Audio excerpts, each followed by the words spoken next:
রনি ভাই, আপনাকে দিয়ে আলোচনা শুরু করব। শেখ হাসিনাকে ফেরানোর দাবি ৫ আগস্টের পর থেকেই ছিল এবং যে সরকার এখন ক্ষমতায় আছে তারাও বলছে তারা ভারতের সাথে কূটনৈতিক তৎপরতা অব্যাহত রেখেছেন এবং পররাষ্ট্র প্রতিমন্ত্রী যেটি বলেছেন যে কূটনৈতিক তৎপরতায় তাদের কোনো ঘাটতি নেই। এমন প্রেক্ষাপটে রয়টার্সের যে সাক্ষাৎকার শেখ হাসিনার, এবং তিনি যেটি বলেছেন যে ডিসেম্বরের মধ্যেই তিনি দেশে আসবেন, এসে আত্মসমর্পণ করবেন, অন্য নেতাদেরকে তিনি একই নির্দেশনা দিয়েছেন। এই যে তার যে এই বক্তব্য বা রয়টার্সের যে তথ্যটি তিনি দিয়েছেন, এটি কি আসলে তিনি মিন করে দিয়েছেন নাকি স্ট্যান্ডবাজি বা দেশে একটা ক্যাওয়াস তৈরি করার জন্য? দেখেন, এই হাসিনার এই ঘোষণাটাকে আমি মনে করি যে মাল্টি ডাইমেনশনাল, মানে একাধিক দৃষ্টিকোণ থেকে দেখবার সুযোগ আছে, দরকারও আছে। তা আমি অল্প অল্প করে বললি আপনার বোঝা হবে। প্রথম কথা হলো, হাসিনা যখন কথা বলে এসেনশিয়ালি মিথ্যা কথা বলে, এটা আমাদের ধরে নিতে হবে। যেখানে দরকার নাই সেখানেও সে মিথ্যা কথা কয়। আর তার দেশে ফেরাটা একটা জরুরি রাজনৈতিক প্রসঙ্গ, সেই বিষয়ে সে যখন কথা বলে সে সত্য বলবে, এটা বিশ্বাস করার কোনো কারণ নেই। ফলে এটাকে একটা মিথ্যা কথা, সে যেহেতু মিথ্যা কথা বলাটাই তার জন্য স্বাভাবিক, প্রাকৃতিক নিয়মের মতো। ফলে সে যখন কথা বললে মানেই মিথ্যা বলে, এটা ধরে নিয়ে আমাদের আলাপ শুরু করতে হবে। তারপরও সম্ভাব্যতা বিচার করে আমরা দেখি, আচ্ছা ধরেন সে ডিসেম্বরে ফিরবে, সম্ভাব্যতা সে ফেরার ঘোষণাটা রয়টার্সের আগে আমাদের এখানে ব্যারিস্টার রুমিন ফারহানা কিন্তু এক ধরনের জানিয়ে দিয়েছেন তার ফিরতে কোনো আইনি বাধা নেই। কেন আইনি বাধা থাকবে? তারে ফেরানো হোক, আপনি যেরকম প্রশ্ন করলেন, সেটা তো একটা গণদাবির বিষয়। এটা নিয়ে আন্দোলন পর্যন্ত হয়েছে হাসিনাকে ফেরানোর জন্য। এখন কথা হলো, এটা আওয়ামী লীগ চায় কিনা হাসিনা ফেরুক। যারা রাজনীতি করে আওয়ামী লীগের, তাদের একটা বড় অংশই চায় না হাসিনা ফিরুক, কারণ হাসিনা তাদের সাথে প্রতারণা করে তাদেরকে বিপদের মুখে পালাইছে তার লুটেরা চক্রটাকে সাথে করে নিয়ে। তো ফলে আওয়ামী লীগের মধ্যে হাসিনাকে ফেরা নিয়ে আপনার বিভক্তি আছে। অন্যদিকে হাসিনা যে ফিরতে রাজি হচ্ছে, এটা কেন রাজি হচ্ছে এতদিন পরে, বা এতদিন পরে এই ঘোষণা রয়টার্সকে তাকে জানাইতে হচ্ছে কেন, কার স্বার্থে রাজি হচ্ছে? Hasina become a global warden. এখন ভারত বাংলাদেশ সম্পর্ক উন্নয়নের ক্ষেত্রে একটা প্রধান বাধা হইল হাসিনা। আপনি ধরেন, ভারত কি চায়? ভারত চায় যে তার নিরাপত্তার জন্য তার আশেপাশের দেশগুলো হুমকি হবে না। তো সেটা একইভাবে বাংলাদেশও চায়। এখন একটা কনভিক্টেড আসামিকে রেখে তাকে ভিআইপি মর্যাদা দিয়ে পরিপোষণ করে আপনি তো এটা আশা করতে পারেন না যে বাংলাদেশ আপনাকে সহযোগিতা করবে আপনার নিরাপত্তার রক্ষার্থে। অবশ্যই বাংলাদেশ সহযোগিতা করবে, সেই সহযোগিতার সুযোগ তো আপনাকে করে দিতে হবে, কনভিক্টেড আসামিকে ফেরত দিতে হবে। ফলে বাংলাদেশের সাথে ভারতের যে ওয়ার্কিং রিলেশন, এটা ডেভেলপ করার সেক্ষেত্রেও হাসিনা একটা বাধা। ফলে হাসিনা এখানে ফিরতেছে, সেটা আওয়ামী লীগের স্বার্থে না, তার রাজনীতির স্বার্থে না, দেশের সাথে তো নাই, বরং এটা ভারতের প্রয়োজনে। ভারত তাকে এখানে যেরকম রাইখা ব্যবহার করছে, এখন যদি ফেরত দেয়। আর ফেরার ক্ষেত্রে আরেকটা জায়গা বলি, এখানে হাসিনা ফেরার পরের পরিস্থিতিটা কি হবে? পরিস্থিতিটা, সে তো আসামি, তাকে তো অ্যারেস্ট করে ধরেন নিয়ে আসতে হবে। এখানে তারা বলতো না যে 5 লাখ 10 লাখ লোক মারা যাবে। ফলে এখানে হাসিনা আসার ফলে এখানে আমরা একটা পোস্ট আওয়ামী এরাতে আসি। ইলেকশনের পরে এখানে নৌকা মার্কা ছিল না, কিন্তু মানুষ ভোট টোট দিয়ে যার যার মতো করে সমাজ এক ধরনের পুনর্বাসন প্রক্রিয়া শুরু হয়ে গেছে, যেটা ট্রুথ অ্যান্ড রিকনসিলিয়েশনের মধ্যে দিয়ে হওয়ার কথা ছিল, সেটা নির্বাচনের মধ্য দিয়ে হয়েছে। তো এখন এইখানে হাসিনা আসার মধ্য দিয়ে এই যে প্রশাসনের নানা জায়গায় আওয়ামী লীগ রয়ে গেছে, তাদের মধ্যে একটা কনফিডেন্স জোগানোর চেষ্টা করা যে তোমরা এখনই ধর্মান্তরিত হয়েও না, আওয়ামী লীগ আঁকড়ায় ধরে থাকো, আমি আসতেছি। থাকার মধ্যে এখানে যে 5 লাখ 10 লাখ হত্যার পরিবেশ সৃষ্টি করার জন্য হাসিনা এই যে মাঝে মাঝে আওয়াজটা যে আইতেছি, এবং হাসিনাকে বিচার করার জন্য যে আপনি আদালতে নিবেন, ধরেন আগামীকালকে হইল ডিসেম্বরের 1 তারিখ এবং হাসিনা আসিয়া শাহজালালে নামলো। এই যে সর্বদলীয় আক্রোশ, নির্দলীয় শিশু, বাচ্চা, বুড়া, গৃহবধূ, কোটি কোটি মানুষের যে জনস্রোত তৈরি হবে, এটা কোন র্যাব, কোন পুলিশ, কোন সেনাবাহিনীতে আপনি ঠেকাবেন? এটা গণহত্যার পরিবেশ তো এখান থেকে শুরু হয়ে যাবে। ছিন্ন ভিন্ন করে বলে হাসিনাকে একজন আসামিরও তার মানবাধিকার প্রোটেক্ট করা, তাকে বিচারের আওতায় আনা পর্যন্ত তাকে তো প্রোটেক্ট করতে হবে। সেই প্রোটেকশন দেওয়ার সক্ষমতা সরকারের আছে কিনা এই অবস্থায়? যে পরিমাণ আক্রোশ তার, শেষ করে দিই। আরেকটা হলো যে হাসিনা আসবে কিভাবে? তার পাসপোর্ট তো ইনভ্যালিড, তাকে তো ট্রাভেল পাস ইস্যু করতে হবে। সেই ট্রাভেল পাস আবার সরকারকে অ্যাকনোলেজ করতে হবে। এবং হাসিনাকে এই প্রথম দেশান্তরিত হয়েছে, দেশান্তরের প্রথম, এর আগেও তো সে মিথ্যা কথা বলে আসছিল যে তাকে সরকার আসতে দেয় না, অনুমতি দেয় না। আজকে প্রথম আলোতে লিখছে, কলাম আছে, তখনও সে মিথ্যা কথা বলছে, সরকার তাকে ঢুকতে দিচ্ছে না। সরকার তাকে ঢুকে, সে ইচ্ছা করে ঢুকে নেই তখন, মানে গতবারের কথা বলছে। এইবার সে আছে ভারতে কোন স্ট্যাটাসে, এটা আগে পরিষ্কার করতে হবে তাকে, বা আওয়ামী লীগের যারা কথা বলতেছে বা আওয়ামী লীগের যারা ইয়ে করতেছে। হ্যাঁ, ফলে তাকে এখানে ট্রাভেল পাস নিয়ে আসতে হবে, সেই ট্রাভেল পাসটা এখানে অ্যাকসেপ্ট করতে হবে। ফলে তার ভ্রমণ কিছু জটিলতা আছে যেটা সরকারের সাথে কোলাবোরেশন করতে হবে। আরেকটা হলো যে এই সব কিছুর মধ্যে পরে যেটা আমরা বলছিলাম যে আওয়ামী লীগ যে 15 বছরের জিনিসটা যদি এক পাশে রাইখাও যদি আমরা আলাপ করি, শুধু জুলাইয়ে যে ছাত্র জনতার উপর গণহত্যাতে সামিল হইল, এটা কি শেখ হাসিনার পার্সোনাল খায়েশ ছিল? এটা তো কোনো পার্সোনাল ব্যাপার ছিল না, এটা তো সাংগঠনিক সিদ্ধান্ত ছিল। তার সাংগঠনিক সিদ্ধান্তের ফলে তার সমস্ত অঙ্গ সংগঠন সশস্ত্রভাবে ঝাঁপায়ে পড়ছে সাধারণ নিরস্ত্র মানুষের উপরে। এবং জুলাই গণ অভ্যুত্থানের মোরাল হাইটটা কেন এত উপরে? এটা নিরস্ত্র জনগণের বিরুদ্ধে সশস্ত্র আওয়ামী পুলিশ ক্যাডারের আপনার গণহত্যা ছিল। জি, ফলে এই প্রত্যেকটা জিনিস, প্রত্যেকটা পয়েন্ট একসাথে আমলে নিয়ে হাসিনা ফেরার কনসিকুয়েন্সের সাথে বাংলাদেশের অস্থিরতা শুরু হওয়া এবং এই কান্ট্রি উইদাউট আওয়ামী লীগ, এই জায়গায় যে বাংলাদেশের রাজনীতির যাত্রা শুরু হয়েছিল, সেই ক্ষেত্রে এনসিপি, জামাত এবং অন্যান্য যারা সরকারি দল, তাদের প্রত্যেকের জন্য চ্যালেঞ্জ হইল, আমি যেটা বলছিলাম সে বাণী চিরন্তনী দিয়ে শুরু করি, আগামী দিনে দলগুলোর জন্য রাজনীতি নির্ধারিত হবে আওয়ামী লীগ প্রশ্নে কে কি পজিশন নেয় তার আলোকে। এটা 5 তারিখের পরপর বলছিলাম, এখনো আমি একই কথা বলে এই পর্ব শেষ করলাম। জি, প্রিন্স ভাই, যেটি শেখ হাসিনার যে ফেরার পরিকল্পনা, রয়টার্সের যে খবর, এবং রনি ভাই যেটি বললেন যেটি একটা মাল্টি ডাইমেনশনাল ভাবেই ব্যাখ্যা করা যায়, এবং তিনি সে বেশ কয়েকটি প্রশ্ন তুলেছেন। আসলে আওয়ামী লীগ কি চায় যে হাসিনা ফিরুক, এটা একটা প্রশ্ন তুলেছেন। আর ভারতের প্রয়োজনে কি হাসিনাকে বাংলাদেশে ফেরাতে পারে, এ ধরনের প্রশ্ন কিন্তু আছে। দেখেন, আমার বিবেচনায় ছোট ছোট করে বললে, প্রথমে এইটা দেখবেন যে আমাদের দেশের রাজনীতিতে একটা কথা মালার ছড়াছড়িটা একটা প্রধান বিষয় হয়ে দাঁড়ায়।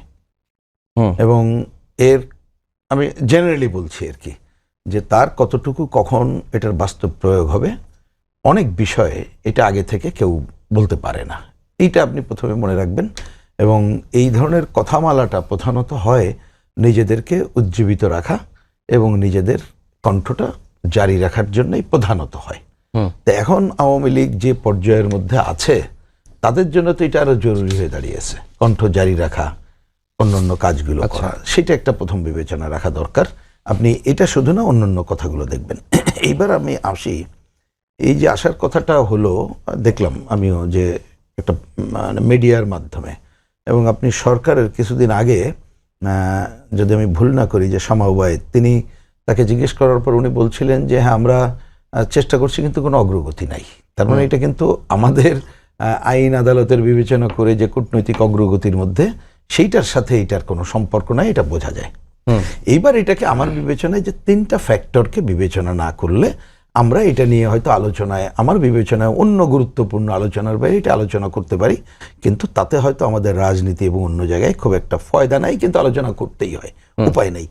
একটা হচ্ছে, এখনো পর্যন্ত ব্যক্তি তিনি আওয়ামী লীগের নেত্রী, সভাপতি তো বটেই, সুতরাং আওয়ামী লীগের ডিসিশনটা কি নেবে সেটা তো আমরা কেউ জানি না।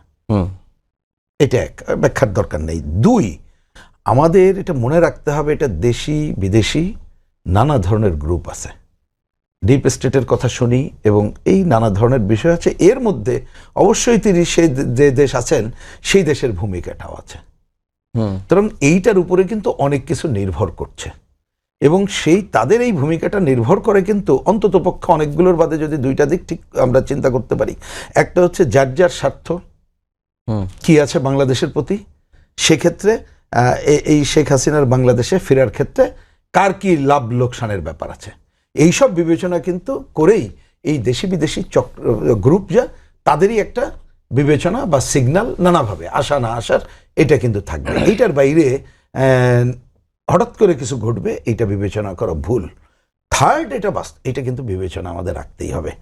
আসলে ওই জায়গাটাও যদি ঠিকঠাক হয় বলে ধরলাম যে আসার কাজটা হলো, আসার চেষ্টাটা হলো, আমি চেষ্টার কথাটা বলছি, কারণ আসটা তো বললেই হয় না, পরিস্থিতিটা এরকম না যে টুপ করে চলে আসলাম, এটা তো আর হবে না। ও আলোচনা সবাই জানে, আমি ওইটা যেন সময় নষ্ট না করি।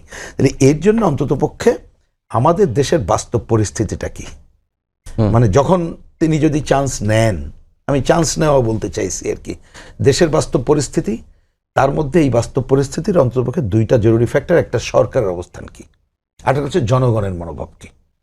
সেই ব্যাখ্যা আপনি আপনার হিসাব মতোই করতে পারেন।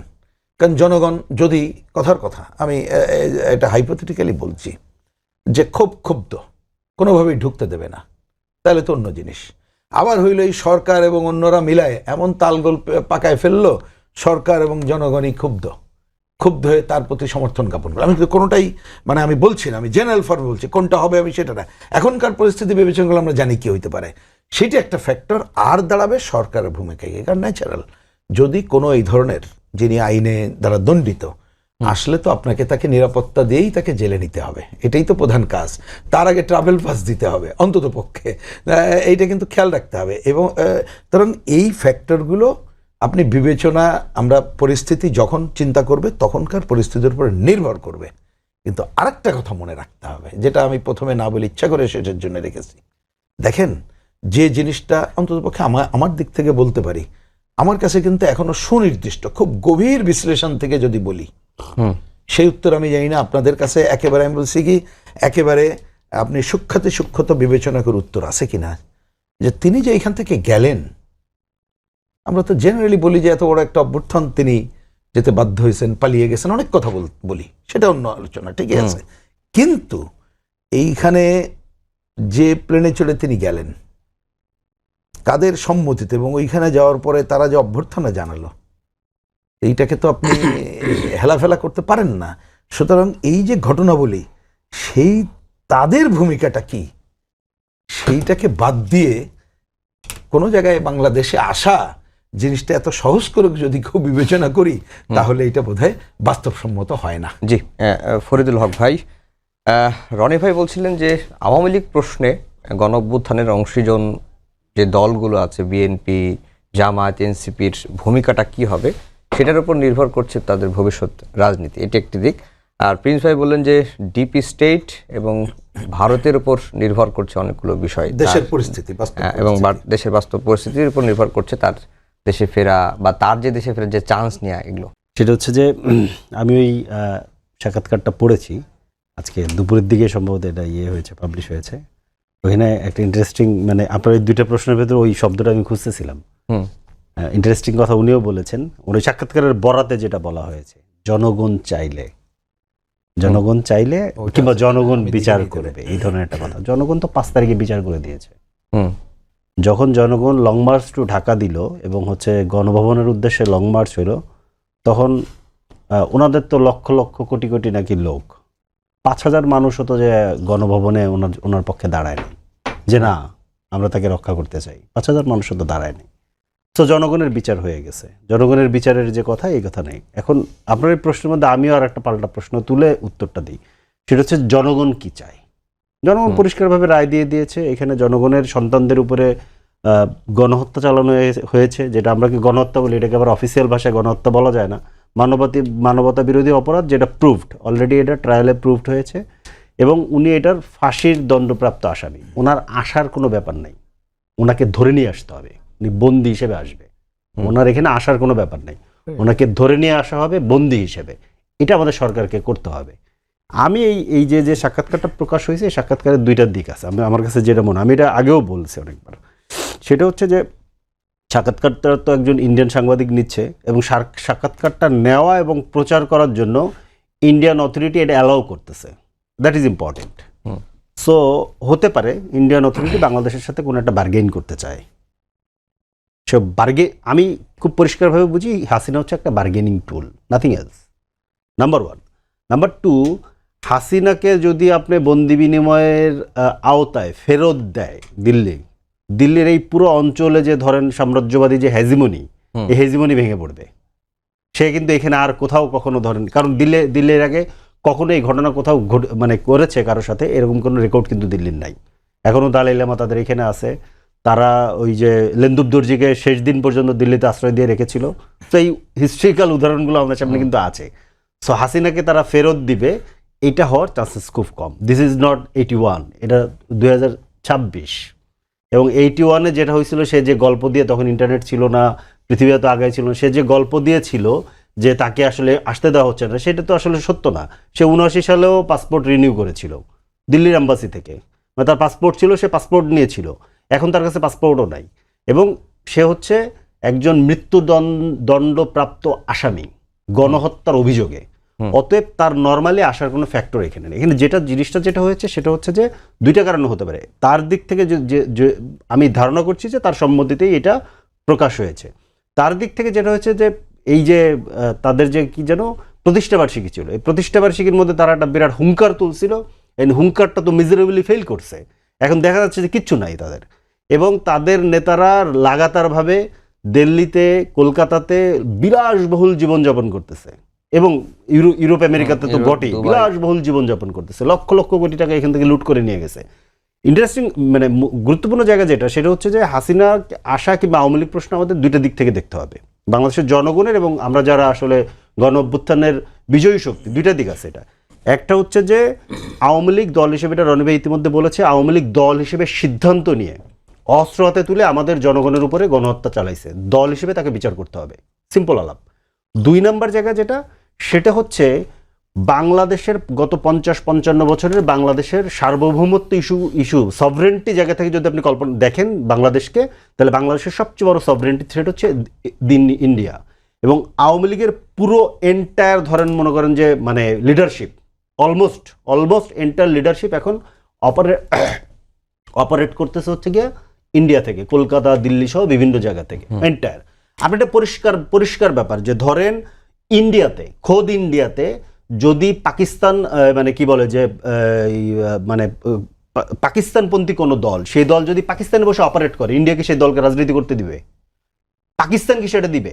সভরেন্টির প্রশ্ন। বাংলাদেশের আওয়ামী লীগকে বাংলাদেশকে সভরেন্টির কোশ্চেন থেকে দেখতে হবে। আওয়ামী লীগ এক হচ্ছে সে গণহত্যা করে গিয়েছে দল হিসেবে, এবং এই দলটা কমপ্লিটলি বাংলাদেশের সভরেন্টির জন্য হুমকি। সো বাংলাদেশের সভরেন্টি যারা চায়, বাংলাদেশের স্বাধীনতা এবং সার্বভৌমত্বকে যারা অক্ষুণ্ণ রাখতে চায়, যে আমাদের যে ধরেন গ্রামের ভাইয়েরা যারা বিজিবির পিছনে লাঠি নিয়ে, দাও নিয়ে ধরেন দাঁড়িয়ে পড়ে পুশিন ঠেকাতে, কিংবা ধরেন বিএসএফ এর কোনো ধরনের অন্যায় কার্যক্রম ঠেকাতে, এই যে জনগোষ্ঠী পুরো বাংলাদেশ জুড়ে বিছিয়ে আছে, তাদেরকে ডিঙিয়ে অথবা তাদের লাশের উপর দিয়ে আওয়ামী লীগ কিংবা হাসিনাকে এখানে আসতে হবে, এর বাইরে কোনো অল্টারনেট নাই।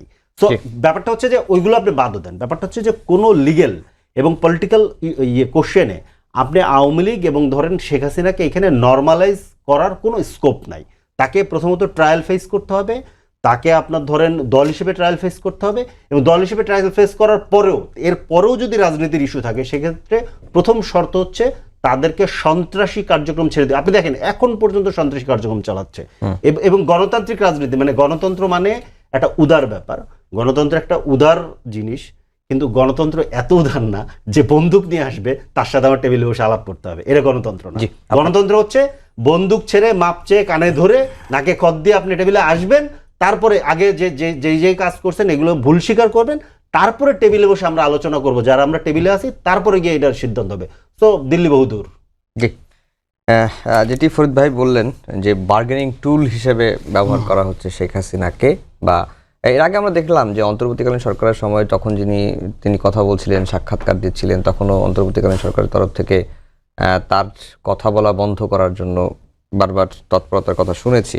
কিন্তু এইবার যেটি তিনি ইন্টারভিউ দিলেন, এটা কি মানে যেটি ফরিদ ভাই বলেন যে সরকারের অনুমতি নিয়েই তো দিয়েছেন, তার মানে কি ভারত সরকারের মনে কিছু একটা চলছে? হ্যাঁ, এখানে দেখেন Sheikh Hasina become a global burden. এর আগে আমরা শুনছি উনি কিন্তু দুবাইতে ল্যান্ড করার চেষ্টা করছিল, অন্য দেশে যাওয়ার চেষ্টা করছিল, ইভেন লন্ডনে যাওয়ার চেষ্টা করছে। ফলে ভারত তাকে কোথাও ডাম্পিং করতে পারতেছে না, এটা এমন এক গার্বেজ। তো এখন এটা নিয়ে করবেটা কিসে? আবার বাংলাদেশের সাথে সম্পর্ক, পররাষ্ট্র নৈতিক বলেন, কূটনৈতিক সম্পর্ক বলেন, সিকিউরিটি ইস্যু বলেন, এই সব কিছুর কাটাটা তো এখন শেখ হাসিনা, এটা তো সলভ করতে হবে। সলভ করার ক্ষেত্রে তারা এবং বাংলাদেশ সরকার ডেফিনেটলি হাসিনাকে ফেরত আনতে চায়, এটা জনগণের দাবি, হাসিনাকে অ্যারেস্ট করে নিয়ে আসা হোক। প্রয়োজনে এরপরে কি করবে সরকার? ইন্টারপোল থেকে রেড অ্যালার্ট জারি করতে হবে, ইন্টারপোলের কাছে যেতে হবে সরকারের। তো ফলে এবং এই পুরা প্রক্রিয়াটা যখন হবে, তখন আরেকটা ইন্ডিয়ার দিক থেকে একটা সমস্যা হয়েছে, গ্লোবাল আপনার কূটনৈতিক আপনার রেসে ইন্ডিয়া চরমভাবে ধরা খাচ্ছে। শুধু সাউথ এশিয়াতে গণঅভ্যুত্থানের মধ্যে দিয়ে একটা রেজাল্ট সে পাইছে, হ্যাঁ, তার হাসিনা নির্ভর রাজনীতি পরাজিত হয়েছে, শুধু সেটাই না, গ্লোবালি তার নাকের ডগার শত্রু রাষ্ট্র পাকিস্তান আপনার ইরান ইসরায়েল যুদ্ধের নেগোসিয়েট করতেছে, তার কথায় ট্রাম্প চুক্তি করতেছে ইসরায়েলের সাথে। সো এইখানে একটা এই যে গ্লোবাল আপনার নতুন যে ডিনামিক্স, সেখানে ভারত এটা মানে কি বলবো যে আপনার খরচের খাতায় চলে গেছে, ভারতের কোনো সে নাই। ভারতের লোকজনের আপনারা দেখছেন তো টকশোতে টেবিল চাপড়াচ্ছে রাগে ক্ষোভে, যে তারা তারা এই কূটনৈতিক গ্লোবাল পেরিফেরির মধ্যে হ্যাঁ আপনার দুধের শিশুর মতো গণ্য হচ্ছে, তাদের কেউ পাত্তা দিচ্ছে না। সো এই নানা প্রেশার, এই চাপগুলোর কারণে তো ভারত দেখতেছে যে এখান থেকে তার ফারা শুরু, সেটা হাসিনা আগে এটা দিয়া কাটায় উঠে তারপরে আস্তে আস্তে ফিরতে, ফলে তার পুরো কোর্সটাকে রিকল করার স্বার্থে তাকে এই বিষয়ে একটা সিদ্ধান্ত নিতে হবে। আর হাসিনার জন্য এটা স্টুলেট সিদ্ধান্ত। এখন তো অলরেডি পুনর্বাসিত হয়ে গেছে। আওয়ামী লীগের যারা অপরাধ করে নাই কিন্তু আওয়ামী লীগ করতো, রাজনীতি মনে করতো, তারা তো এই নির্বাচনের মধ্য দিয়ে পোস্ট আওয়ামী লীগের হাতে প্রবেশ করে গেছে। তারপরেও এখানে আওয়ামী লীগকে নর্মালাইজ করার যে ধরনের সাংস্কৃতিক প্রগতিশীল প্রচেষ্টা, সেগুলোর জন্য তো প্রিন্স ভাইরা আছে দেশে।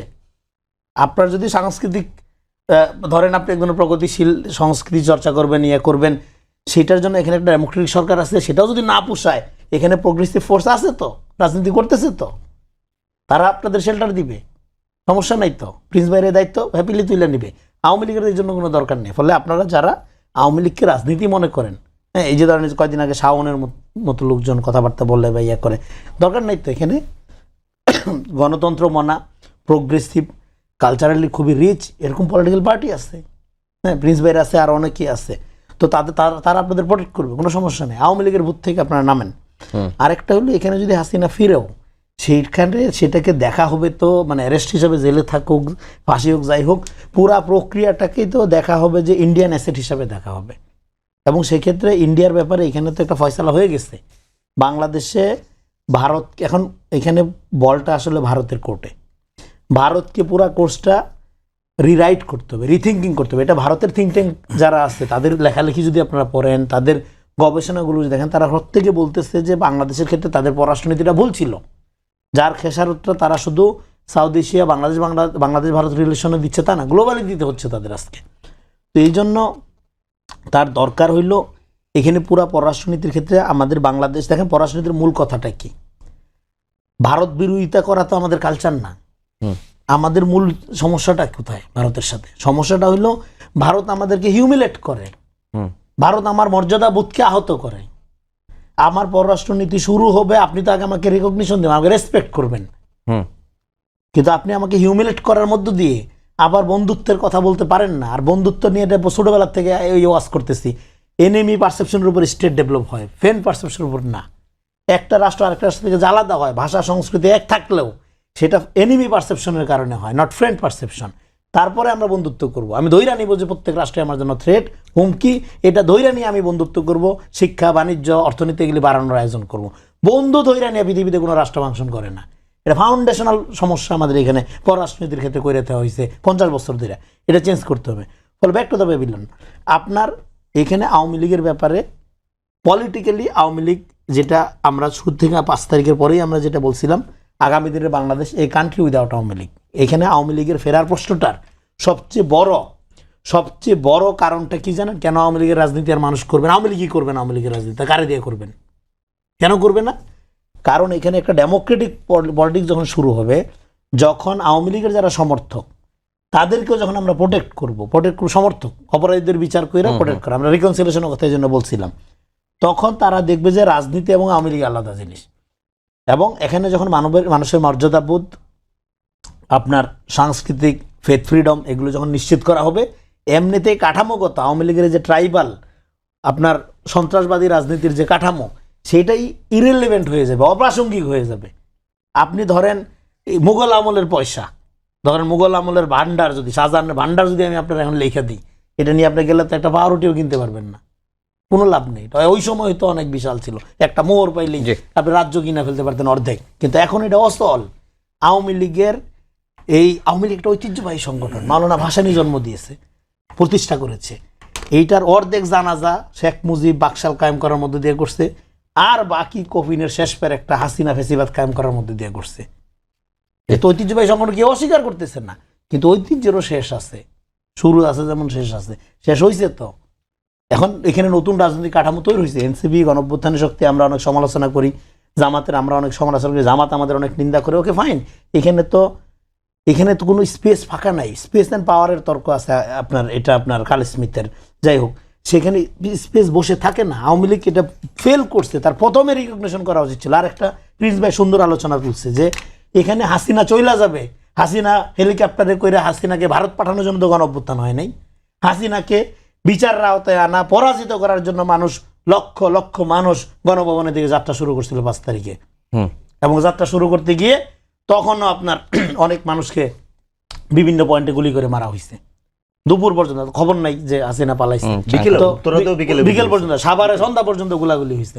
সো আপনার এই পুরা প্রক্রিয়াটা তো হাসিনাকে পালাই দেওয়ার জন্য করা হয়নি। হাসিনাকে এখানে আমরা ধৈর্য রেখা বিচারের আওতায় আনতেছি। জনগণ বিজয় অর্জন করেছিল, পরাজিতকে তাদের কাছে রাখার জন্য। ফলে এই পুরা প্রক্রিয়াটার মধ্যে একটাই সমস্যা শুধু, সেটা হলো যে এই যে আওয়ামী লীগকে নর্মালাইজ করার যে কালচারাল যুক্তি, তারপরে মাইনরিটি, এই প্রশ্নটা বলে শেষ করি। এই যে মাইনরিটি, হিন্দু মেয়েদের ইজ্জত নষ্ট করা, তাদের অসম্মান করা, জমি জামা দখল করার ক্ষেত্রে আওয়ামী লীগের চেয়ে আগার নতুন কেউ নেই বাংলাদেশে। এই ভুল তো এতদিনে ভাঙার কথা। তো ফলে সেক্ষেত্রে বাংলাদেশের যারা আওয়ামী লীগ দেখেন পরাজিত হলে আওয়ামী লীগ 3টা কার্ড খেলে, হ্যাঁ, সবসময় বিপদে পড়লে। এক হলো বঙ্গবন্ধু কার্ড, মুজিব কার্ড, আরেকটা হলো সাংস্কৃতিক কার্ড, আরেকটা হলো মাইনরিটি কার্ড। এই কার্ডগুলো আমরা জানি, এই কার্ডগুলো এখন অসল হয়ে গেছে, কারণ এই গণঅভ্যুত্থানে হিন্দু, বৌদ্ধ, মুসলিম বিভিন্ন বিশ্বাসের লোক। প্রিন্স ভাই, যেটি ফরিদ ভাই বললেন যে হাসিনার ফেরা এবং আওয়ামী লীগের রাজনীতি এইটা করতে পারবে কি পারবে না, দুটি অ্যাঙ্গেল থেকে দেখতে হবে। একটি হচ্ছে জনগণ কি চায়, আর দেশের স্বাধীনতা, সার্বভৌমত্বের প্রশ্ন। সার্বভৌমত্বের প্রশ্ন বলতে তিনি যে ব্যাখ্যাটা দিয়েছেন সেটি আপনি বলবেন। আর রনি ভাই যেটি বললেন যে এখন বর্তমানে যে রাজনীতি চলছে, বিএনপি বলেন, এনসিপি, জামাত, তারা যেভাবে রাজনীতি করছে, এই সময়ে এসে আওয়ামী লীগের রাজনীতি করার মতো স্পেসও তিনি দেখেন না। না, দুটো বিষয়ে একেবারে আমার মনে হয় নির্মোহভাবে যদি আলোচনা করেন, এটা তো খুবই কারেক্ট। নির্ভর করবে আসলে জনগণের উপরে শেষ ব্যাপারে, এটা খেয়াল করেন। কারণ এটা যে যত কথা বলুক না কেন, ধরুন 5 তারিখে যে অভূতপূর্ব গণঅভ্যুত্থানটা সংগঠিত হলো, যেটা আমরা দীর্ঘদিন ধরে লড়াইয়ের মধ্যে ছিলাম, এটা তো আর 36 দিনের ব্যাপার না, এটা তো 1 যুগেরও বেশি সময় ধরে, প্রায় 1.5 যুগ ধরে এই সংগ্রামটা আমরা করছিলাম। কিন্তু যেভাবে ওই সময় স্পার্ক করলো এবং জনগণ যদি ওইভাবে মাঠে না আসতো, তাহলে এই পরিণতি কিন্তু জিনিসটা হতো না। এখন এটা বলতে পারি আমরা যে হ্যাঁ, জনগণ এটা নেমে আসার ক্ষেত্রে যদি সেনাবাহিনী এটা করতো, অন্য জায়গাটা করতো, সেটা অন্য আলোচনা। তাতে হয়তো মেবি আরেকটু দীর্ঘায়িত হতে পারতো, কিন্তু জনগণের উপরই সব নির্ভর করছে, এটা মনে রাখতে হবে। তাহলে অবশ্যই আমি যার জন্য কিন্তু আগের পার্টে বলেছি, এটা কখন হচ্ছে, যদি আসার ব্যাপার আনা বলেন, যাই বলেন, ঠিক ওই সময়ের দেশের পরিস্থিতি এবং জনগণের মনোভাবের উপরে কিন্তু নির্ভর করবে। কারণ আমরা যখন আজকে আলোচনা করছি, তাতে প্রধানত গণঅভ্যুত্থান, তারপরের পরিস্থিতি এবং এখনকার কিছুটা, সেইটাকে ধরেই কিন্তু আমাদের বলতে হচ্ছে। আমরা তো আর জানি না, যদি কথার কথা, যদি আমি এটাকে মানে আলোচনার এজেন্ডাই মনে করি না, তারপরে আমি ডিসেম্বর শব্দটা আপনি আলোচনা তুলছেন বলে বলি, আফটার 6 মান্থ আমি তো জনগণের পরিস্থিতি কি দাঁড়াবে বলা যায় না, এটা খেয়াল রাখতে হবে। অবশ্যই জনগণের পরিস্থিতির উপরে নির্ভর করবে, যার জন্য আমি কিন্তু যখন এই যে 3rd পয়েন্ট বলেছি, সরকারের ভূমিকার কথা যখন বলেছি, কিন্তু সেই সরকারের ভূমিকা এবং সাথে বলেছি জনগণের মনোভাব কি হবে, এটা একটা অবশ্যই, এটা হচ্ছে কি মূল ফ্যাক্টর। এবং উনি যেটা বললেন, আমি যদিও সাক্ষাৎকারটা আসলেই পুরোটা পড়ি নাই, সুতরাং ওনার ফরিদের কথায় যেটা শুনলাম, যে কি বলেন, কোন রেকর্ড বলছে জনগণ যদি মনে করে, ফাঁক তো রাখছেই, তাইলে আর ওটা বলার অপেক্ষা রাখে না। এইটা হচ্ছে একটা বিষয়। আরেকটা বিষয় বলি, যেটা এখানে রনি বলতে চাইলেন, জেনারেলি যদি ওইটা সত্য হতো, তাহলে আমাকে ব্যক্তিগতভাবে যদি বলেন, আমি তো অনেক খুশি হতাম। আমি অনেক খুশির কথাটা কেন বলছি, আমি যদি ওনার কথা বলি, আমি ওনারটাকেই বলছি যে বাংলাদেশ আফটার গণ অভ্যুত্থান এখন যেভাবে এখন রাজনীতিতে সাজানো হয়েছে, তাতে করে তাদের আর কোনো স্পেস নাই। এমনকি উনি এটা বলার চেষ্টা করেছেন, কেউ যদি তার কালচারাল ডমিনেশন বা অন্যান্য বিষয়গুলো বলেন, এখানে তো অনেকগুলো প্রোগ্রেসিভ ফোর্স আছে, তাদের কাছেও যেতে পারে। ওনার ভাষায় উনি বলেছেন, আমি যদিও পরেরটার সাথে মিলছি না, কারণ এটা ওই লায়াবিলিটি কে নেবে? ওই লায়াবিলিটি নিয়ে লেফটদের কাজও না, পরিষ্কার কথা। লেফটদের কাজ তার নিজস্ব অর্গান করা, অন্য জায়গাটা না, যেটা বরঞ্চ ওই লায়াবিলিটি দেখবেন ক্ষমতাশ্রয় ওটা জামাত করে, বিএনপি করে, অন্যরা করে, এমনকি এনসিপিও করে বলে আমরা দেখি। আমি ওই আলোচনায় ঢুকছি না, কিন্তু এইটা আমি মনে করি যে না, এখনো যদি আজকে আমাকে বলেন এই রাজনীতির স্পেসটা আমরা পূরণ করতে পেরেছি, যেটা করা দরকার আমি মনে করি। এবং আমরা তো লেফট অনেকদিন ধরে বলতেছিলাম যে বাংলাদেশে একেবারে শাসক গোষ্ঠীর যে দ্বিদলীয় ধারা নানাভাবে এমনভাবে হয় যে ওই দেশি বিদেশি গোষ্ঠী তারা মনে করে যে সরকারে থাকবে সেও তার লোক, বিরোধী দলে যে থাকবে সেও তার লোক। সুতরাং এটা অল্টারনেট ডেমোক্রেটিক প্রোগ্রেসিভ ফোর্স দরকার, সেটা কিন্তু এখন হয়নি। বরঞ্চ এইখানে যতই আমরা একটা পজিটিভ চিন্তা করি না কেন, এটা মনে রাখতে হবে যে আমাদের যারা মুক্তিযুদ্ধের পক্ষে ছিল না, যারা কিন্তু এখনো আদালতেও সেটা প্রমাণিত, সেই শক্তি এখানে বহল তবিয়াতে আছে, তারা পার্লামেন্টে আছে, বিরোধী দল হিসাবে আছে। এবং আপনি অন্য একটা বিচারের জায়গাটা অবশ্যই বিচার করতে হবে, এটা নিয়ে তো কোনো দ্বিধাদ্বন্দ্ব নেই। এত বড় হত্যাযজ্ঞ এবং এই ঘটনা, এটা তো নতুন করে এটা নিয়ে আলোচনার আমি কিছু দেখি না। কিন্তু এই শক্তি যেটাকে আমরা অপশক্তি বলি, তার বিচারের প্রশ্ন, তাদের যে সাম্প্রতিক ভূমিকা এবং তাদের উপরে দাঁড়িয়ে এইখানে যে একটা উগ্র মানে জঙ্গি পন্থার যে উদ্ভাবনের জায়গাটা করছে, সেইটার মধ্য দিয়ে কিন্তু পুরো রাজনীতিটাই একটা ডেমোক্রেটিক আবহাওয়ার মধ্যে চলে আসছে, এমনটি কিন্তু এখনো দেখছি না। কিন্তু সেইটা আমাদের কামনা। যদি ওই রকম একটা জায়গায় আসতে পারি তাহলে অন্ততপক্ষে আমি তো খুবই ভালো দেখি, এবং সেটাই কিন্তু আমরা চাই। আমাদের আকাঙ্ক্ষাও তাই চাই যে অন্ততপক্ষে একটা ডেমোক্রেটিক ফোর্স, তার মতো মানে একটা না, মানে ফোর্স বলতে আমি একটা দল মিন করছি না, নানা দল মিলিয়ে তারা যদি আসে তাহলে সেই জায়গাটাই কিন্তু আপনি একটা ভালো জায়গায় যাবে। এইখানে প্রসঙ্গক্রমে দেখবেন যে দুইজনের আলোচনায় একটা জায়গায় আসছে, আমি যদি ছোট্ট করেও বুঝে থাকি, উনি তো প্রথম দিন থেকেই বলেন, আমি যেটা শুনেছি আপনার গণঅভ্যুত্থান, যে একটা রিকনসিলিয়েশনের কথা। ওনারাও যখন কথা বলেন তখন কিন্তু দেখবেন শেষে এসে বলছে যে মিনিমাম তো উপলব্ধি নাই। কথা তো সত্য, এ তো আর বলার অপেক্ষা রাখে না। বরঞ্চ অনেক প্রভূতিক কথা যেটা আসছে সেইটা কিন্তু বরঞ্চ যদি কারোর মনের মধ্যে কোনোভাবে কোনো সফট কর্নার থাকে, সেইটাকে কোনো সুযোগ আর রাখছে না কিন্তু।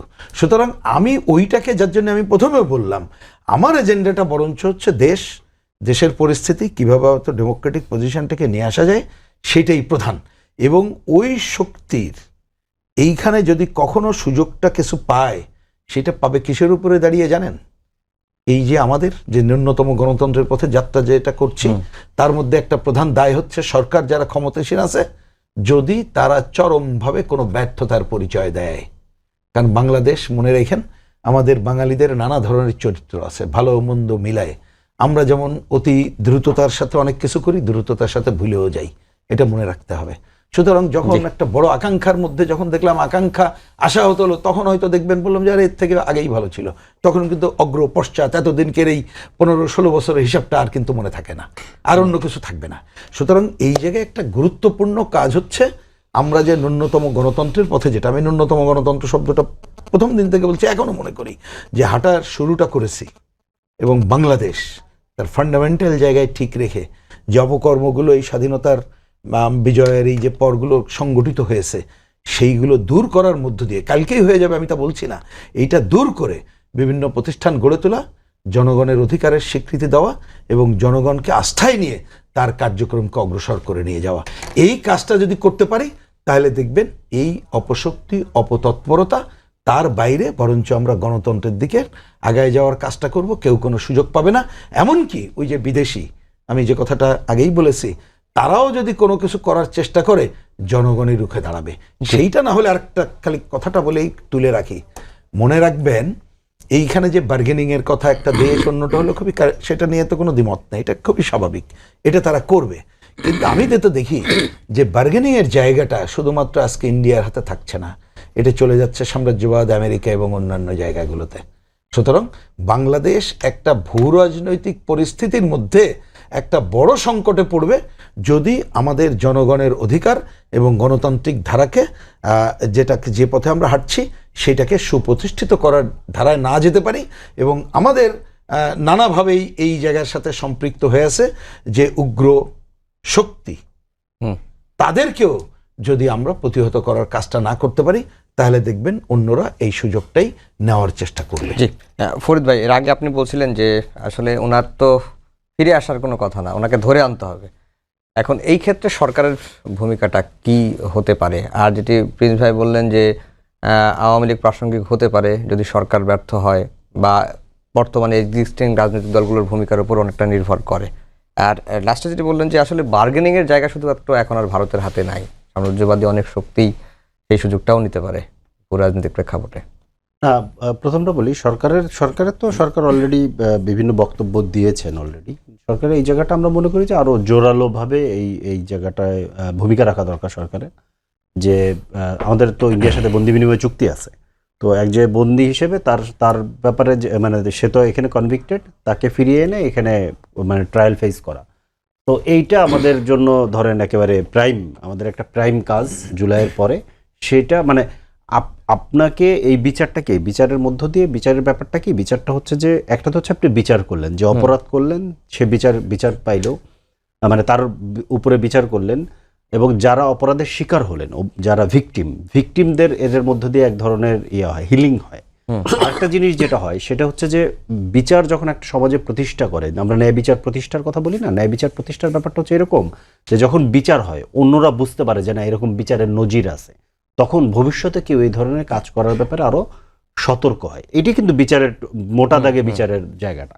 তো সেই বিচারের মুখোমুখি করতে হবে, এই যারা অপরাধী তাদেরকে বিচারের মুখোমুখি করতে হবে, এবং দল হিসেবে আওয়ামী লীগকে বিচারের কাঠগড়ায় দাঁড় করাতে হবে। খুব সিম্পল, এইটা সরকারকে খুব সিরিয়াসলি এর জন্য ভূমিকা নিতে হবে। তার জন্য যদি সরকারের কোনো ধরনের কোনো কি বলে যে অক্ষমতা কিংবা কোনো দুর্বলতা থাকে, যে ঠিক আছে তাদের কোনো একটা কাজ করতে অসুবিধা হচ্ছে, সেক্ষেত্রে সরকারকে আমি মনে করি যে বিরোধী দল সহ অনেকেই সহযোগিতা করার জন্য মানে প্রস্তুত আছে। কারণ আপনি জেনে থাকবেন যে যখন জুলাই চলতেছে, মানে 5ই আগস্টের আগে ইতিমধ্যে কিন্তু ইন্টারন্যাশনাল মানে আইসিসিতে, ইন্টারন্যাশনাল ক্রিমিনাল কোর্ট যেটা, ওইখানে কিন্তু মানে আপিল করার জন্য, মানে ওইখানে কেস করার জন্য আমাদের লোকজন কিন্তু রেডি হয়ে গেছিল। যদি কোনো কারণে না হতো তাহলে আমরা ওইখানে কেস করতে হইতো। সো আমাদের এই ধরনের মানে প্রিপারেশন আছে। সরকার চাইলে যে কারো কাছ থেকে এই সহযোগিতা নিয়ে এটা করতে পারে। এই ব্যাপারে সরকারকে খুব সিরিয়াসলি স্ট্রিক্টলি ভূমিকা নিতে হবে। আরেকটা ব্যাপার হচ্ছে যে মানে এইটা সাম্রাজ্যবাদীদের টুল হয়ে গেছে কিনা, এইটা হ্যাঁ, এটা একটা জিনিস হচ্ছে, আমি বললাম তো যে ইন্ডিয়ার জন্য এটা একটা কার্ড, হাসিনা হচ্ছে ইন্ডিয়ার জন্য একটা কার্ড। এখন ধরেন মনে করেন যে চায়নাতে প্রধানমন্ত্রী মালয়েশিয়া হয়ে চায়না সফর করে এসছেন, ইন্ডিয়ার সাথে ধরেন এখনো এরকম কিছু নাই, তো স্বাভাবিকভাবে মানে আবার চায়নার এখানে শোনা যাচ্ছে তিস্তা প্রকল্প সহ যেগুলো ইন্ডিয়ার কিছু ইন্টারেস্টেড ইস্যু আছে, এই ধরনের ব্যাপার আছে। আরেকটা বড় ব্যাপার যেটা, সেটা হচ্ছে যে চায়না হচ্ছে গিয়ে সাধারণত আমরা দেখি হচ্ছে গিয়ে ডেভেলপমেন্ট পার্টনার কিংবা ইকোনমিক পার্টনার হিসেবে সাধারণত চায়না পৃথিবীর অন্যান্য দেশগুলোর সাথে। কিন্তু এইবার যে জয়েন্ট যে ডিক্লারেশন, এই ডিক্লারেশনটা যদি আপনি দেখেন, এখানে আসলে এটা একটা পলিটিক্যাল ডিক্লারেশন। তো বোঝা যাচ্ছে চায়নার সাথে একটা পলিটিক্যাল আন্ডারস্ট্যান্ডিং ডেভেলপ করতেছে, এবং শুধু ইকোনমি না। এবং আরেকটা ব্যাপার হচ্ছে যে চায়নার সাথে যে রোডস অ্যান্ড যে ইয়েটা বার্মা হয়, হ্যাঁ, ওইখানে কিন্তু ধরেন ওইটাও কিন্তু ইন্ডিয়ার জন্য একটা চ্যালেঞ্জিং ইস্যু। তো এখানে একটা জিও পলিটিক্যাল ইস্যু তো আছে। তো এখন ব্যাপারটা হচ্ছে যে চায়নার সাথে যদি এত ভালো সম্পর্ক হয়ে যায় বাংলাদেশ সরকারের, এদিকে পাকিস্তান হচ্ছে যে ধরেন ইন্টারন্যাশনালি একটা প্লেয়ার হয়ে গেছে, যেটা একটু আগে রনি ভাই বললেন, তো এইটার মধ্য দিয়ে তো ইন্ডিয়া তো আসলে খুব কর্নার জায়গাতে আছে। এখন তার তো বাংলাদেশ প্রশ্নকে বিভিন্ন রকম কার্ড খেলতে হবে বাংলাদেশ প্রশ্ন। তো এইটা একটা কার্ড হতে পারে, এরকম হতে পারে, এটা আমি ঠিক জানি না। কিন্তু আমাদের জায়গা থেকে যেটা দেখার ব্যাপার সেটা হচ্ছে সে একজন কনভিক্টেড, তার বিরুদ্ধে ধরেন রায় আছে এবং বন্দি, তাকে ফেরত এনে বিচার করতে হবে। খুব সিম্পল, আমাদের এর বাইরে যাওয়ার কোনো ব্যাপার নেই। আর আওয়ামী লীগ প্রশ্নটাকে একটা হচ্ছে যে আওয়ামী লীগকে দল হিসেবে বিচার করার ক্ষেত্রে আমরা মোটা দাগে একমত আছি। এই একমতটাকে কাজে লাগে তাকে বিচার করতে হবে। এরপরে বিচারের পরে কি হবে না হবে সেগুলো তো পরের প্রশ্ন। আমরা তো আমাদের যেটা আন্দোলন ছিল যে বিচার চলাকালীন সময় তার কার্যক্রম নিষিদ্ধ থাকবে। লেটস কোর্ট ডিসাইড করুক, এটা নিয়ে তো আমরা কোনো ইয়ে করছি না, কিন্তু ট্রায়ালটা ফেস করতে হবে। ট্রায়াল ফেস না করে আপনি এখানে কার্যক্রম করতে পারবেন না। খুব সিম্পল। আরেকটা ব্যাপার হচ্ছে যে কার্যক্রম করার ক্ষেত্রে আপনি যদি কোনো সন্ত্রাসী তৎপরতা করেন, সেক্ষেত্রে তো বাংলাদেশে মানে রাষ্ট্রীয় বাহিনী আছে, আইন কানুন আছে, তারা এটা দেখবে। সো এইগুলো নিয়ে আলাদা করে ধরেন মানে আরেকটা যেন আপনি কি বলছিলেন? না, আমি যেটা বলছিলাম যে আওয়ামী লীগ সুযোগ পেতে পারে যদি সরকার ব্যর্থ হয়। ও আচ্ছা, সরকারের ব্যর্থতার সাথে আওয়ামী লীগের সুযোগের ভূমিকা, হ্যাঁ, না ঠিক আছে, এইটা একটা ধরেন ধারণা করা হয় সরকারের ব্যর্থতার সাথে আওয়ামী লীগের মানে সুযোগের ব্যাপারটা এত না। ধরেন সরকারের ব্যর্থতা বলতে কি, মানে ব্যর্থতা বলতে সরকারের কি ব্যর্থতা হইতে পারে? মানে একটা তো হচ্ছে একটা ডেমোক্রেটিক মানে যাত্রা শুরু হয়েছে, নির্বাচনের মধ্য দিয়ে একটা সরকার এসছে 3টা টার্ম পরে, তো এবং এই সরকার তাদের মতো করে ধরেন কার্যক্রম, সরকারের বিভিন্ন জায়গায় ব্যর্থতা হতে পারে। ব্যর্থতা হলে ধরেন মনে করেন যে সিম্পল ডেমোক্রেটিক ফর্মে কি হয়, একটা ইলেকশন হওয়া, অথবা একটা মধ্যবর্তী ইলেকশন হওয়া, পরে জনগণ যদি মনে করে যে না সরকার চালাতে পারতেছে না, অন্যদেরকে ক্ষমতা দেবে, খুব সিম্পল।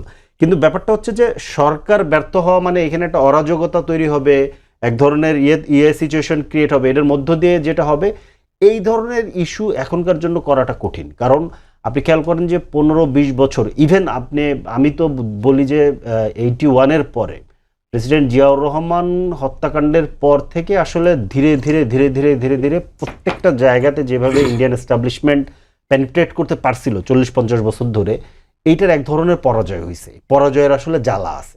পরাজয়ের পরে ধরেন মনে করেন যে মানে যে পড়ে যায়, এটা পড়ে আবার রাতারাতি ধরেন একইভাবে কি বল রিঅর্গানাইজ হওয়া, এটা কঠিন।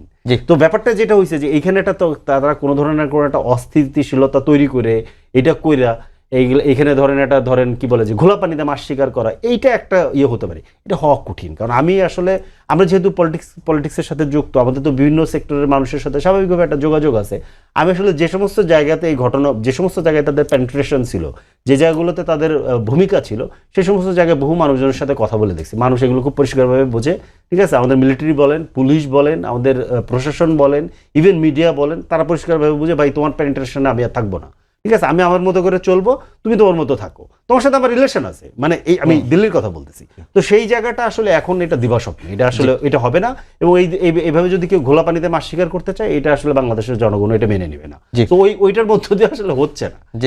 রনি ভাই, প্রধানমন্ত্রী যে মালয়েশিয়া সফর, চীন সফর, এই প্রেক্ষাপটে শেখ হাসিনাকে দিয়ে ভারত কার্ড খেলতে পারে, মানে এরকম কিছু আপনার অনুমানই ছিল। অনুমানই ছিল, এটা অবাক করার কিছু নেই। ইভেন আপনি আনন্দবাজারের রিপোর্টিং এর ধরনগুলো যদি দেখেন, তাহলে আপনি আসল এই যন্ত্রণার কথাটা যেটা আপনি বুঝতে না, এটা সবচেয়ে পারফেক্ট ভিউ পাওয়ার জন্য আমি কষ্টটা চিন্তা করি। আনন্দবাজারের বিকল্প নাই তো, আপনি সবচেয়ে পারফেক্ট ভিউটা পাবেন। আপনি দেখেন সে কি লিখতেছে, একটি নয়, দুটি নয়, 24টি যুদ্ধ বিমান কিনলো আপনার চীনের কাছ থেকে। এটা ওরা মনে করছিল এটা এই কলকাতার মাছের বাজার যাবে, বড় মাছ থেকে বলবো 250 গ্রাম দেন বা 150 গ্রাম দেন, এরকম মনে হচ্ছিল না। এরকম না ব্যাপারটা। তো আপনার এটা দুইটা আলাদা দেশ, ওইভাবে বিচার করতে হবে। আর যেটা এখানে আপনারা আলোচনা করলেন যে হ্যাঁ, বাংলাদেশ, আরেকটা জিনিস আমরা খুব ভুলভাবে ব্যাখ্যা করি, সেটা হলো যে আপনি চায়নার সাথে গেছেন, আমেরিকা শত্রু হবে বা ইন্ডিয়া শত্রু হবে। নো, এটা একটা মাল্টিপোলার ওয়ার্ল্ডে আমরা প্রবেশ করছি। আপনি দেখেন চায়নার সবচেয়ে ক্লোজ বন্ধুকে সাউথ এশিয়াতে পাকিস্তান। আচ্ছা, চায়নার সবচেয়ে বড় শত্রুকে সারা দুনিয়াতে আমেরিকা। তাহলে সেই চায়নার বন্ধুর মধ্যস্থতায় আমেরিকা নেগোশিয়েট করতেছে। তার মানে এই যে আমেরিকা চায়না বাইনারি করে যে আমরা চিন্তা করতাম, এটা তো বাস্তবে 2 পয়সার কোনো সত্যতা দেখা যাচ্ছে না। তার মানে এখানে আসলে পররাষ্ট্রনীতি এইভাবে অ্যাবসোলিউট এনিমিটি দিয়ে ফাংশন করে না। এখানে শত্রুতা যাই নাও, তারা নেগোসিয়েশন করে এবং আর্ট অফ নেগোসিয়েশনের মধ্য দিয়ে উইন উইন সিচুয়েশনের মধ্যে দিয়ে কে কীভাবে বের হয়ে আসতে পারে, সেইটা হলো একটা ধরেন খুব গুরুত্বপূর্ণ জায়গা থাকে। আর ফেসিবাদের প্রশ্নে যেটা হলো যে ধরেন এখানে বাংলাদেশে এই সরকার ফেল করতেছে, কোনো কিছু দাঁড়াচ্ছে না, তারপরেও হাসিনা কথা কেউ বলবে না, তারপরেও আওয়ামী লীগ প্রাসঙ্গিক হবে না। ফলে আওয়ামী লীগ একমাত্র প্রাসঙ্গিক করার জন্য এই জন্য বারবার এখানে অস্থিরতা তৈরি করা হবে, একমাত্র সন্ত্রাসের পরিবেশ তৈরি করা হবে। এগুলো ছাড়া আর কেউ ওই আওয়ামী পিরিয়ডে জাহেলিয়াতের সাথে কেউ তুলনা করতে পারবে না, ওইদিকে কেউ যাবে না। এই জন্য যত অস্থিরতা তৈরি করার চেষ্টা করা হয়, আমরা ইন্টারিম আমলে দেখছি, এখনও আমরা দেখতেছি। এবং এখন আপনি দেখবেন যে নতুন কতগুলো ফ্যানাটিক প্রবণতা কিছু শুরু হয়েছে। এই জঙ্গিবাদের হুজুক আপনারা শুনছেন না? বাংলাদেশে যখনই দেখবেন যে এখানে আপনার বিভিন্ন এজেন্সি অ্যাক্টিভ হয়ে গেছে, তখন সবার আগে জঙ্গিবাদ চারদিকে আওয়াজ শোনা যাবে। এবং সেইখানে কিছু কিছু রাজনৈতিক দল তারা নিজেদের স্বার্থে সেখানে তারা আপনার স্বার্থ নেওয়ার জন্য এখানে পার্টিসিপেট করে এই ধরনের বয়ানে। বাংলাদেশে আওয়ামী লীগ ছাড়া বড় কোনো জঙ্গি সংগঠন নাই, এটা আগেও ছিল না, এখনও নাই। ফ্যানাটিক প্রবণতা সব দলেই আছে, ফ্যানাটিক সমর্থক সব দলেই থাকে, কিন্তু সেইটা যদি আইনের শাসন নিশ্চিত করা হয় সেটা কমানো যায় না। আওয়ামী লীগের রাজনীতি প্রসঙ্গ আসলে একটা ন্যারেটিভ সবসময় এসেছে 5 আগস্টের পরেও, যে মুক্তিযুদ্ধের বিরোধিতা করে, গণহত্যায় সহযোগিতা করে জামাত করতে পারলে আওয়ামী লীগ কেন পারবে না? আচ্ছা, জামাত করতে পারলে আওয়ামী লীগ কেন পারবে না, সেই সমস্যাটা কে সৃষ্টি করছে? আওয়ামী লীগই তো। আওয়ামী লীগ বিচার নিয়ে রাজনীতিটা করার মধ্য দিয়ে, জামাতকে ভিকটিম বানানোর মধ্য দিয়ে জামাতকে রিভাইভ করার দায় তো আওয়ামী লীগের। আমরা তো 100 বার আওয়ামী লীগ এই ৭১-এর গণহত্যার জন্য যারা দায়ী তাদের বিচার 10,000 বছর পরে হলেও যে সমস্ত পরিবার ছিল তারা ছেড়ে দিবে, কেউ ছাড়বে না। কিন্তু সেই বিচারটা নিয়ে রাজনীতি করে এই দেশকে ফ্যাসিবাদের দিকে ঠেলে দিয়ে এখন জামাতের সাথে নিজে দেখেন আওয়ামী লীগের ভাগ্য জামাতের সাথে এক সূত্রে গাঁথা হয়ে গেছে আজকে। এবং যেমন জামাত যেরকম মনে করে যে ৭১ ছিল ভারতের ষড়যন্ত্র, আজকে আওয়ামী লীগ মনে করে 24 হলো আমেরিকার ষড়যন্ত্র, মনে করে না? একই রকম জিনিস, একই রকম সংগঠন দুইটা, এই জন্য একই রকম যুক্তি দেয়। এখানে ৭১ সালে জামাতের যে পজিশন, এই ব্যাপারে কোনো বিতর্কের অবকাশ নেই, এটা সবাই জানে। কিন্তু সেটার সাথে আওয়ামী লীগের পজিশনের ঐক্য কি দেখেন? ৭১ কি আওয়ামী লীগের ব্যাপার?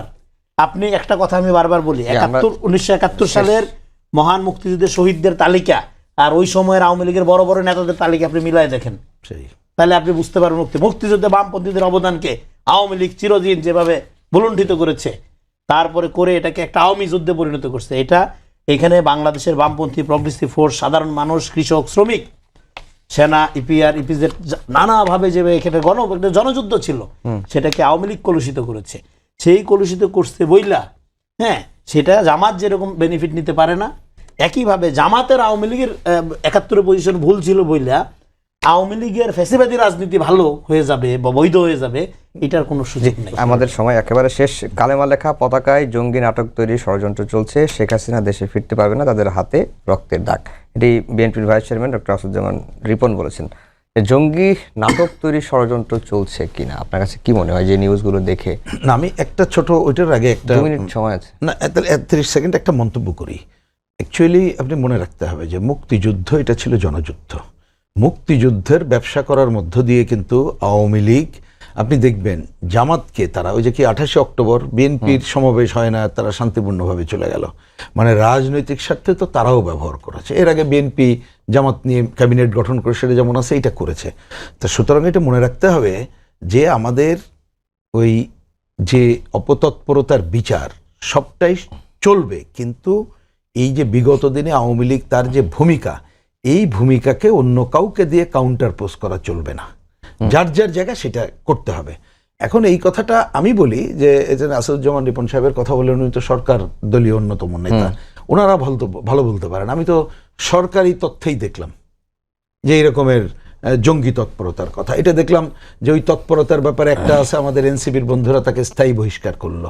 সুতরাং এই ব্যাপারে সরকারকেই খুঁজে বের করতে হবে, কোনো ব্যাপারে উন্নাসিক থাকা চলবে না। এই কারণে এটা মনে রাখতে হবে যে এই অভ্যুত্থানের সময়ও কিন্তু আমাদের জেল থেকে অনেকে বেরিয়ে গেছে, আমাদের অস্ত্র চলে গেছে, এবং বারবার এটা বলছি, অনেক কিছু কিন্তু আমাদের দেশের উপরও নির্ভর করে না, বিদেশি নানা ধরনের ঘটনাবলী আছে, তারা একটা অস্থিতিশীল পরিবেশ তৈরি করার কিন্তু তারা করতে চায়। আমি যার জন্য আমি আগে যে কথাটা বলেছি তাতে কিন্তু সরকার বলতে আমি মেন করেছি যে আমরা যে গণতান্ত্রিক ধারা চালাইতে চাই এবং এই গণ অভ্যুত্থানের যে শক্তি সম, আমি সবার কথা মেন করি। আমাদের এই ধরনের ব্যর্থতার উপরে দাঁড়িয়ে যদি আসে মানেই ক্ষমতায় আসবে, আমি কিন্তু সেটা মেন করছি না। বিষয়টা দাঁড়াচ্ছে তারা অনেক ক্ষেত্রে আজকে যেমন আমরা অপ্রাসঙ্গিক বলছি, বা এখন তো অ্যাকচুয়ালি অপ্রাসঙ্গিক, কিন্তু সেই অপ্রাসঙ্গিকতার ক্ষেত্রগুলো কেটে যেতে পারে যদি ওভারঅল ব্যর্থতায় আমরা থাকি। তাহলে এই কারণে আমি বলি যে এই ধরনের কোনো যদি নাটক হয় তাহলে সরকারকে পরিষ্কার করতে হবে। সরকার, এবং আমি প্রসঙ্গক্রমে বলি, দেখেন পার্লামেন্টে বিএনপির সিনিয়র নেতা জেনারেল সেক্রেটারি তিনি কিন্তু আমাদের এই যে মুক্তিযুদ্ধ বিরোধী শক্তি যে বলতে যে কথা বলেছেন, আই সাপোর্ট হিম। আমরাও অনেকদিন বলে আসছি যে খালি বিচারের জায়গায় করলে হবে না, তাকে রাজনৈতিকভাবে মোকাবেলা করতে হবে। আপনার সেই জায়গাটিতে যদি আমরা না যেতে পারি এবং গণতান্ত্রিক ধারাটা কিন্তু করবো কাউকে ভিক্টিমের থেকে, আমার গণতন্ত্রের ধারা এবং বাংলাদেশ তার জায়গাটা ঠিক রাখার জন্য সবার আগে বাংলাদেশ বিবেচনায়, সেই কাজ না করে যদি অন্য কাজ করতে যাই তাহলে দেখবেন নানা অপশক্তির সুযোগ পেয়ে যাবে। জি ফরিদ ভাই, কোনো প্রশ্ন করবো না, যদি কোনো কিছু অ্যাড করতে চান 1 থেকে 1.5 মিনিট সময় আছে।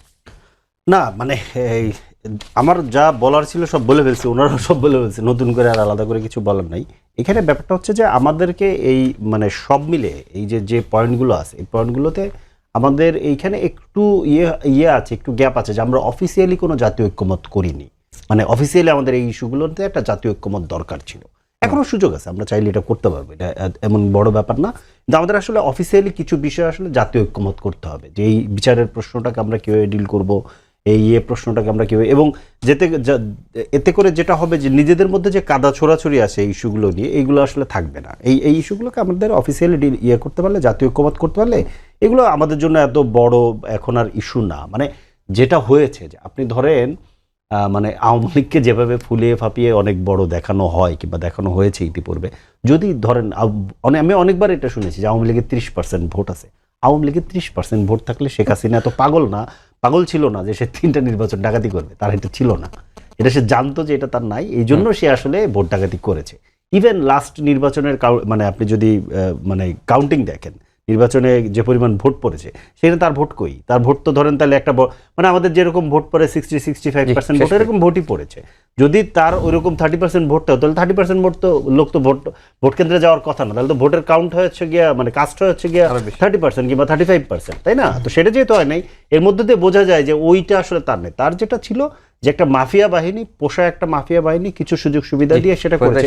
আমি শেষ কথাটা যেটা বলতে চাই যে এই যে এইটার মধ্য দিয়ে যারা মূলত দেশে থেকে আসলে এই কাজগুলো করতে চায়, এই যে অযথা মানে কি বলে যে অন্যায় ঝুঁকে একটা গণতান্ত্রিক রাষ্ট্রের মধ্যে সন্ত্রাসী কার্যক্রম করে যারা এটা করতে চায়, তাদেরকে বলি বাবারা তোমাদের নেতাদেরকে দেখো, এরা সবাই আরামে আছে, সবাই শান্তিতে আছে, তুমিও শান্তিতে থাকো।